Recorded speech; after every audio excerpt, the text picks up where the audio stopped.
Bonjour et bienvenue dans cette petite séquence vidéo. Nous allons tout simplement voir la composition de deux rotations. La composition de deux rotations, on dit encore la composée de deux rotations. Alors, on peut distinguer deux cas. Lorsqu'il s'agit de la composition, la composée de deux rotations. On peut avoir le cas où les rotations ont le même centre, comme ici, et le cas où les centres sont distincts, les centres sont différents. Alors c'est parti, on va commencer par le même centre. Je me place par là. Si on a le même centre, par exemple le centre O, voilà, même centre, regardez ici, on a le même centre O.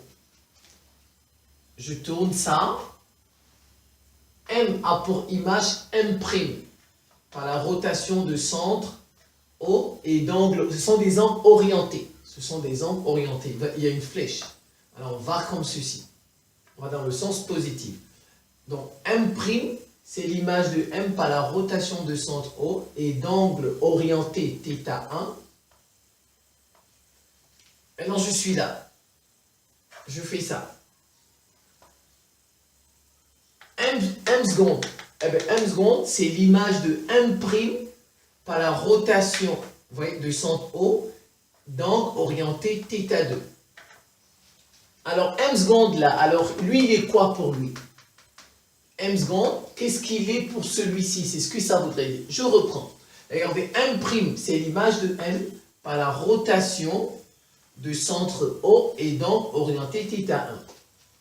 M seconde, il est l'image de M', regardez, par la rotation de centre O et d'angle orienté θ2. On est d'accord. Mais lui maintenant, il est quoi pour lui? Alors M seconde, c'est l'image de M. Ah ben voilà, M seconde, c'est l'image de M par la rotation de centre O. Eh bien la somme des deux angles, on fait la somme des deux, θ1 plus θ2. Ça nous donne la composée de deux. Regardez, on a deux rotations. On a une première rotation, on a une deuxième rotation. C'est ce qu'on appelle la composée de deux rotations. Donc, la composée, si on a cette rotation, suivie de cette rotation, ou tout simplement cette rotation, plus celle-ci, on dit plus, ou on dit suivi. La première rotation suivie de la deuxième rotation, on dit c'est la composée de deux rotations. Voilà. Ça, par exemple, c'est R1. Ah ben ça, c'est R2. Rotation 1, rotation 2. Ça nous donne quoi? Voilà, on fait R1 plus R2, c'est tout, n'est-ce pas? Voilà, on a deux rotations, on appelle ça la composée de deux rotations. Alors, la composée de deux rotations nous donne une rotation. Voilà. R1 suivi de R2, ou bien R1 plus R2, nous donne une rotation de centre O et d'angle, tout ça, θ1 plus θ2. Et ben voilà, donc je vous mets ça ici. R1 c'est quoi? R1 c'est quoi? C'est la rotation de centre O d'angle θ1 et M', c'est l'image de M, comme je vous ai expliqué. R2 c'est quoi ici? C'est la rotation de centre O et d'angle θ2 et M', M seconde, c'est l'image de M'. Alors R, on obtient une composée de deux rotations. R, M seconde sera l'image de M, M seconde sera l'image de M par la rotation de centre O, donc θ1 plus θ2. Voilà, c'est tout, on appelle ça.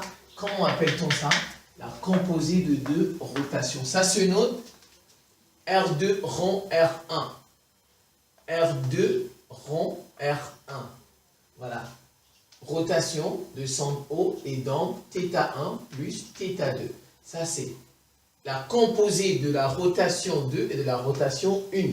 Ah ben voilà. La rotation 2 suivie de la rotation 1. C'est ce que ça voudrait dire. Alors, regardez. Que vous fassiez la rotation 1 suivie de la rotation 2, c'est toujours pareil que la rotation 2 suivie de la rotation 1. C'est tout, ça ne change pas. Regardez. Voilà, rotation 2 suivie de la rotation 1. Ça ne change absolument rien. Vous voyez?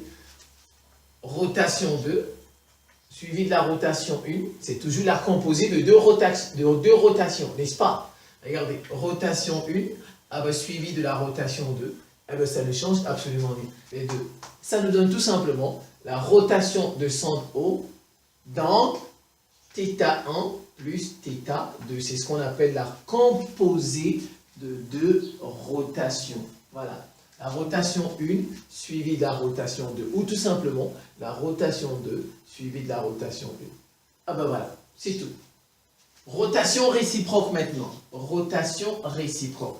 Regardez. Ça. Je fais comme ça. Rotation de centre O et donc θ. Vous êtes d'accord? Donc θ. Vous êtes d'accord? Maintenant, voilà ça ici. Maintenant, je fais ça. Rotation de centre O. Je rentre et donc θ, moins θ. Donc, M, regardez, M devient M', ici. M' devient M. Alors, rotation de centre O dans θ, en fait, c'est une bijection. C'est une bijection du plan et admet une rotation réciproque. Ça, la rotation, quand vous faites comme ça, c'est la réciproque. Regardez, ça, c'est la réciproque de ça. Ça, donc, quand je fais rotation de centre O et dans θ, quand je fais ça, sa réciproque, c'est la rotation de centre O dans moins θ. Moins θ. Donc en fait, on ramène M en M. Le point M, il est revenu. Voilà, on revient au point M. Vous voyez un peu, voilà. Donc quand je fais ça, je suis parti de M, je reviens à M, c'est sa réciproque. Donc la réciproque, c'est la rotation de centre O avec d'angle moins θ. Donc ça, c'est on va dire la rotation de centre O dans θ. Sa réciproque, c'est la rotation de centre O et donc moins θ. Comme vous voyez dans cette vue. On a ramené le point M, il est parti là-bas et il est revenu ici. Voilà, c'est tout. On dit que cette rotation est une bijection du plan et elle admet une rotation réciproque. Maintenant, la composée d'une rotation et de sa réciproque. Vous voyez? Ici, c'est pas une rotation et sa réciproque, non. Mais ici, regardez, on a fait ça. On est revenu. Donc, la composée d'une rotation et de sa réciproque nous donne l'identité du plan, IDP. On est revenu au point M. Vous voyez? La rotation, une rotation suivie de sa réciproque nous ramène au point où on était. C'est tout. C'est ce que ça voudrait dire. Si je suis parti de M, je reviens à M. On obtient, dans l'image de M, c'est toujours M. Voilà, l'image de M, c'est toujours M. Donc, l'identité IDP, l'identité du plan, ça voudrait dire, mon image, c'est toujours moi-même. L'image du point A, c'est toujours le point A. L'image du point B, c'est toujours le point B. Voilà, donc, la composée d'une rotation et de sa réciproque nous donne tout simplement l'identité du plan. Ça voudrait dire quoi? L'image d'un point M par la composée de deux rotations, l'une, ça étant la réciproque de l'autre, nous donne tout simplement le point M lui-même. Voilà, ça nous donne le point M lui-même. Si vous voulez, vous mettez ici le point M lui-même. Voilà, donc l'image de M, c'est M lui-même par la composée d'une rotation et de sa réciproque. Donc les deux, on dit, sont des rotations réciproques. Le point M, il est revenu en M. Et bien voilà, tout simplement. Maintenant, on va terminer par centre distinct. Ils n'ont pas le même centre. Ils n'ont pas le même sol. Alors c'est parti. Les centres sont différents. C'est ce que ça voudrait dire. Les centres sont différents. Voilà, maintenant, j'appelle R1. R1. Bon, regardez, votre professeur, il peut écrire avec minuscule. Hein, voilà. Si votre professeur écrit avec minuscule, c'est pas grave. Écrivez avec minuscule. Si votre professeur écrit avec majuscule, écrivez avec majuscule. C'est pas non. On peut écrire avec minuscule comme on peut écrire avec majuscule, c'est selon. Voilà. Si votre professeur écrit avec R minuscule, petit r, écrivez avec petit r. S'il écrit avec grand R, écrivez avec grand R. Voilà, ça on l'accepte. On ne polémique pas là-dessus. Non, non, non. Voilà. Donc regardez. Moi j'appelle grand R1 la rotation de centre A et donc alpha. Vous voyez? Le centre c'est A. R2 c'est la rotation de centre B, donc bêta. Mais on n'a pas le même centre. Comme là-bas on avait le même centre, O, tout le temps. Ici on n'a pas le même centre, le centre A et le centre B. On distingue deux cas. Alors, la rotation, la composée de R1 suivi de R2, ou bien la rotation 1 suivie de la rotation 2. Et cette fois-ci, c'est pas comme ici. Ici, regardez, là-bas, quand on avait le même centre, cette rotation était égale à celle-là. Voilà, cette rotation était égale à celle-là. Non. Alors là, R1 suivi de R2, c'est une translation. C'est une translation. Et R2 suivi de R1, c'est-à-dire R2 rond R1, ou bien la composée de deux translations de centres différents, c'est une translation. Mais dans quel cas c'est une translation? Si les deux angles, vous faites leur somme, vous trouvez 0. Si vous faites la somme des deux angles, on trouve l'angle nul, modulo 2π, l'angle nul modulo 2π, alors la composée de deux rotations de centres distincts devient une translation, tout simplement, une translation. C'est tout. Ça devient une translation. R1 rond R2 et R2 rond R1 deviennent chacune une translation. Quand les deux angles, la somme des deux angles nous donne l'angle nul. Maintenant, supposons, les deux angles, la somme c'est différent de 0. Ici, alpha plus bêta différent de 0. Si vous faites la somme, ce n'est pas l'angle nul. Alors, qu'est-ce que ça devient? R1 rond R2 et R2 rond R1 sont chacune une rotation. C'est la composée, cette fois-ci, on va dire comme ça, de deux rotations de centres différents, c'est-à-dire de centres distincts, devient une rotation d'angle alpha plus bêta. C'est tout. Chacune devient une rotation d'angle alpha plus bêta, tout simplement. Et ben voilà. Voilà, c'est tout, vous voyez. Donc, chacune est une rotation d'angle alpha plus bêta. Si la somme des deux angles est différente de l'angle nul, tout simplement, à modulo 2π. Voilà. Donc, on dit 2kπ encore, comme vous voulez. Voilà, ici, tout, vous revoyez ça tranquillement. Je vous ai remis ça ici avec un petit exemple. Je précise très bien que quand alpha plus bêta donne l'angle nul, comme je l'ai dit, modulo 2π, on a une translation. On a une translation. R1 rond R2, c'est une translation. Et R2 rond R1, c'est une translation. Chacune des composées est une translation. Et les deux composées sont différentes. Elles sont différentes quand les centres sont distincts. Les deux composés sont différents. Et dans l'exercice, vous allez trouver des droites qui sont parallèles. Par exemple, une droite D1 qui est parallèle à une droite D2. Maintenant, si on a différent de l'angle modulo 2π, on a bien dit que chacune, R1 rond R2, c'est une rotation. R2 rond R1, c'est une rotation, donc alpha plus bêta. Mais cette fois-ci, elles auront un autre centre. Elles auront un autre centre qui n'est ni A ni B.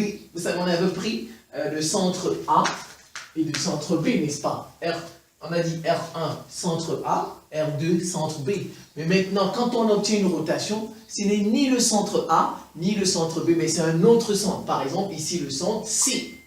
Le centre C. Et vous aurez à l'intérieur deux droites séquentes, la droite par exemple D1 et la droite D2 qui seront séquentes en un point, en C. C qui est le nouveau centre de la composée. Voilà. Et je précise aussi R1 rang R2 sera différent de R2 rang R1.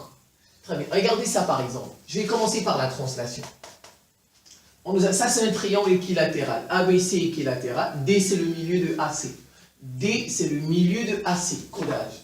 C'est-à-dire cette longueur est égale à celle-ci. Regardez, je vais chercher l'image de A par la composée de deux rotations. L'image de A par la composée de deux rotations. Et je vais passer par la translation. Si je me place par ici, si C c'est mon centre, l'image de A, première rotation, n'est-ce pas? Ça donne B. Donc ici, j'ai fait angle, je suis allé comme ça c'est pi sur 3. Triangle équilatéral 60 degrés, donc pi sur 3. Donc je vais dire, on a rotation de centre C, donc pi sur 3, A nous a donné B, n'est-ce pas? Maintenant, regardez, je prends maintenant, je vais dire, qu'est-ce que je vais prendre? A lui-même. Je vais prendre A. Rotation de A. Rotation de centre A.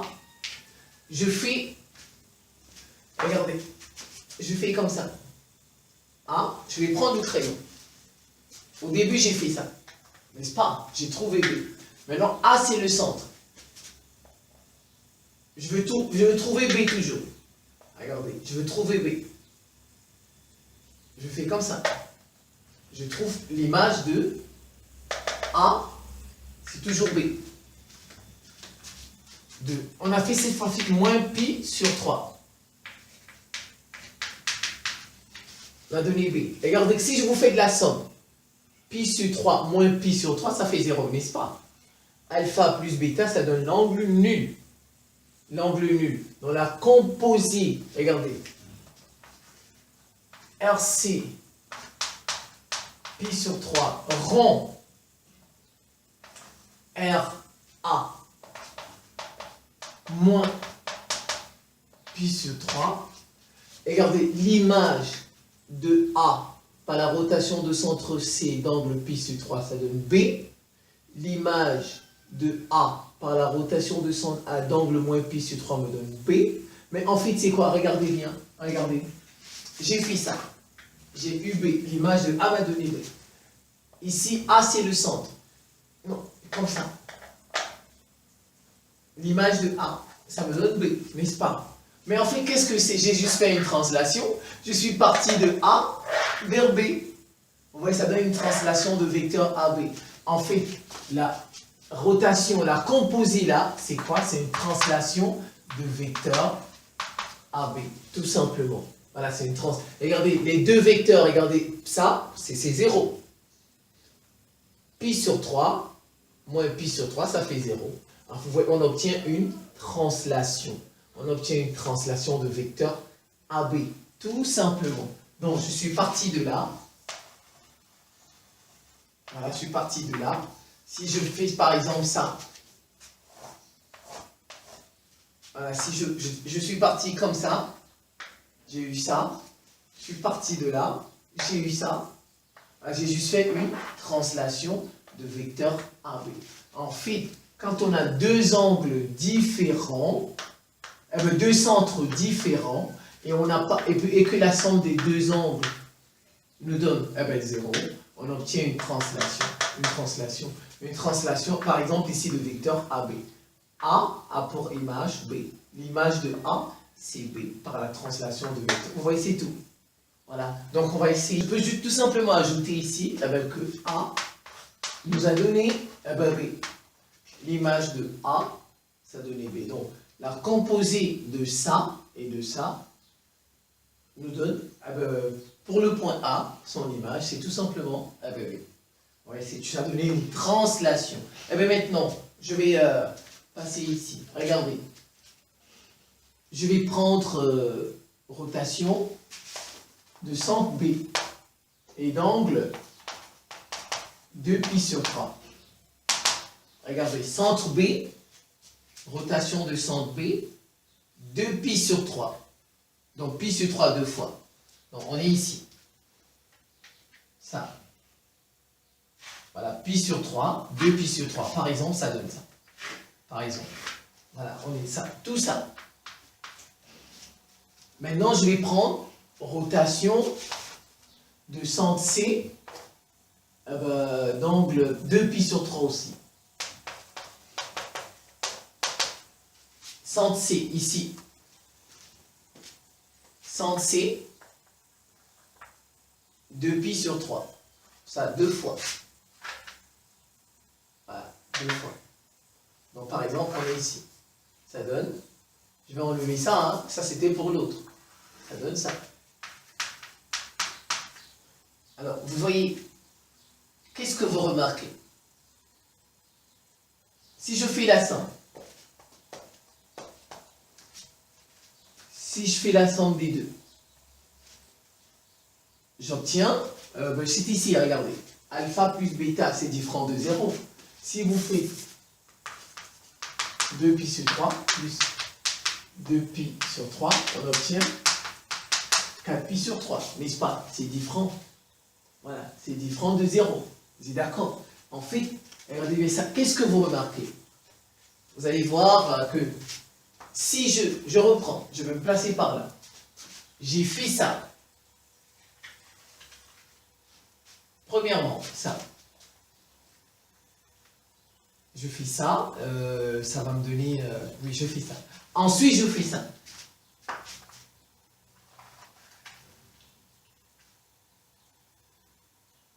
Vous voyez, j'ai fait ça. Ensuite, bon, j'ai d'abord fait ça. Et je fais ça. C'est comme si j'avais fait A. Regardez, c'est comme si j'avais fait A. Le A, regardez. Regardez, c'est comme si j'avais fait A. Et ben voilà.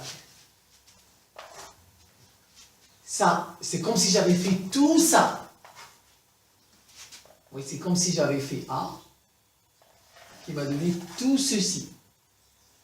Vous voyez, en fait, la rotation de centre B, donc 2 pi sur 3, suivi de la rotation de centre C, donc 2 pi sur 3, on fait la somme, c'est différent de 0, ça nous donne une rotation, on a dit ça, ça nous donne une rotation de centre, un autre centre, vous voyez, de centre A, ici maintenant l'autre centre, ça c'était la leçon, n'est-ce pas, de centre A, et donc alpha plus bêta. Je reprends, regardez, j'ai fait ça, n'est-ce pas, pi sur, 2 pi sur 3, tout ça, n'est-ce pas, 2 pi sur 3, centre C, et j'ai fait ça, 2 pi sur 3, centre B. Mais regardez, on fait comme ça, on fait toujours comme ça, n'est-ce pas? Regardez, c'est comme si on avait fait tout simplement A, comme ça. Ah ben voilà, 4 pi sur 3. Vous avez vu, c'est tout. Ah ben voilà. Donc c'est ça. Chaque fois que alpha plus bêta est différent de 0, c'est une rotation. La somme des deux angles. Et ça vous donne un autre centre. Et chaque fois que alpha plus bêta c'est 0, ça vous donne tout simplement une translation avec le vecteur, par exemple, AB ici.